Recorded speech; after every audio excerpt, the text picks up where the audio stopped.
L'engagement de bénévole, c'est en fin de compte l'ouverture aux autres.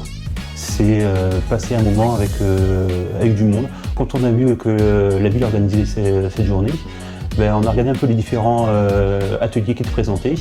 Et puis on s'est inscrit pour l'atelier qui a lieu dans notre quartier, qui est donc le ramassage des déchets dans le quartier, le nettoyage d'un square.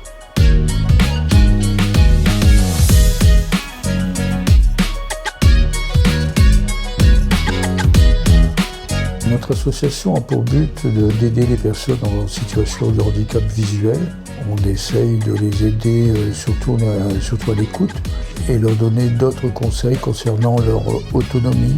C'est vrai que la ville d'Amiens nous aide, ça fait des années, ils nous ont toujours aidés. Les techniques évoluent tellement vite pour les déficients visuels, c'est qu'on peut maintenant se débrouiller, que ce soit pour garder son emploi ou pour son autonomie personnelle.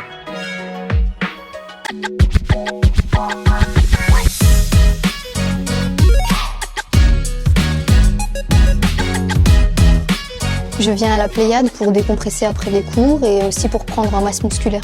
Parce qu'elle est proche de mon quartier, ça veut dire que quand je quitte du lycée, je me change directement et je viens directement après les cours.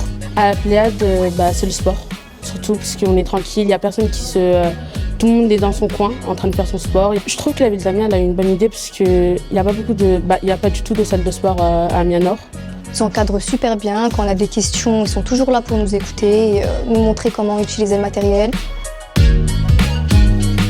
On a mis là en place récemment un portail qui s'appelle Amiens vous soutient, qui permet aux associations de pouvoir déposer beaucoup plus facilement qu'avant en mode numérique leurs demandes de subventions, et la ville et la métropole reversent chaque année et a maintenu ce niveau depuis l'après-Covid.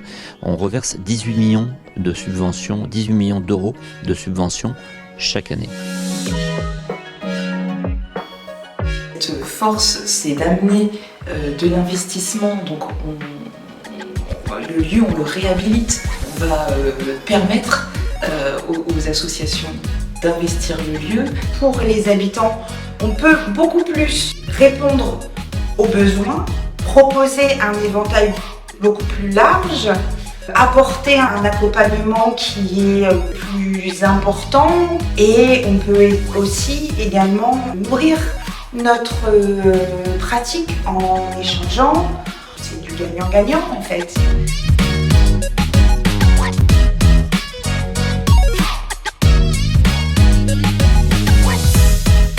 On est confronté à une vraie crise du bénévolat dans le monde associatif. Donc il faut redynamiser ce monde associatif pour aller rechercher des bénévoles. C'est une des raisons pour lesquelles ce moment a été mis en place.